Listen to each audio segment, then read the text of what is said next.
আজ আমি বাজারে যাইনি।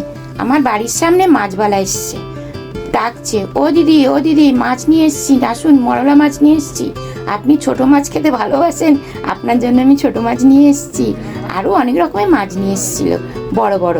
আমি আর নেইনি, আমি ছোট মাছ দেখেই আমার লোভ লেগে গেছে।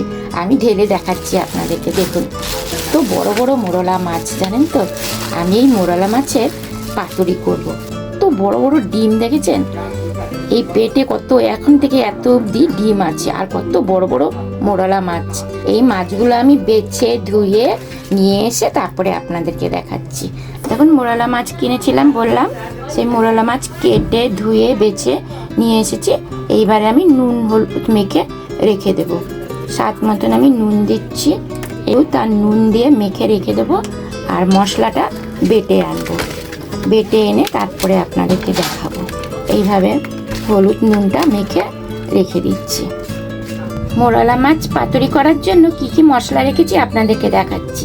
কালো সর্ষে, লাল সর্ষে, পোস্ত, শুকনো লঙ্কা আর কাঁচা লঙ্কা। দেখুন প্রথমে আমি এখানে কালো সর্ষে দিয়ে দিচ্ছি, কালো সর্ষে, আর দিচ্ছি লাল সর্ষে, আর দিচ্ছি পোস্ত, দিচ্ছি পোস্ত। আর এখানে কাঁচা লঙ্কা আছে আর শুকনো লঙ্কা আছে। যেহেতু আমি গুঁড়ো দেব না, সেই জন্য আমি শুকনো লঙ্কা বেটে দিচ্ছি। একটু লাল লাল হবে, ভালো লাগবে দেখতে। আর একটু নুন দিয়ে দিয়ে বাটবো, কারণ যদি সর্ষেটা যদি তেতো হয় তার জন্য আমি একটু নুন দিয়ে বেটে নিচ্ছি। তাহলে আমি মশলাটা বেটে নিই। দেখুন আমার মশলা বাটা হয়ে গেছে।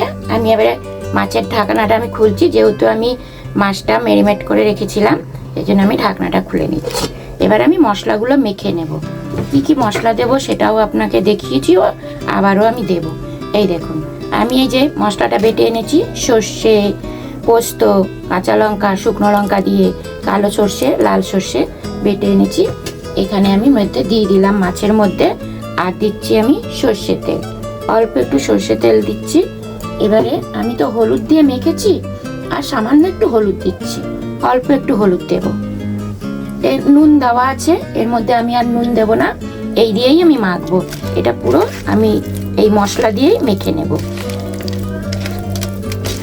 দেখুন মরলা মাছে আমার সব মশলা মাখা হয়ে গেছে। এইবারে আমি কত সুন্দর মেখেছি, দেখুন কত সুন্দর গন্ধও বেরোচ্ছে, দারুণ লাগছে। এবারে দেখুন এই আমি কলা পাতা রেখেছি, এই কলা পাতার মধ্যে আমি পাতুরিটা করব। মাছগুলো কলা পাতার মধ্যে আমি দিয়ে দিচ্ছি। এইভাবে অল্প অল্প করে দেব। কাঁচা লঙ্কা আপনারা দিতেও পারেন, আবার নাও দিতে পারেন। এইবারে আমি অল্প একটু তেল দিয়ে দিচ্ছি। এইভাবে আমি মুড়ে নিচ্ছি। দেখুন একটা পাতা আমি বেঁধে নিয়েছি, এই দেখুন এইভাবে বেঁধে নিয়েছি। এইভাবে আমি বেঁধে নেব সব কটা। এবার এগুলো আমি ভাপাবো না, এগুলো আমি তেলের মধ্যে দিয়ে ভাজবো। একটা করে আমি দিয়ে দিচ্ছি।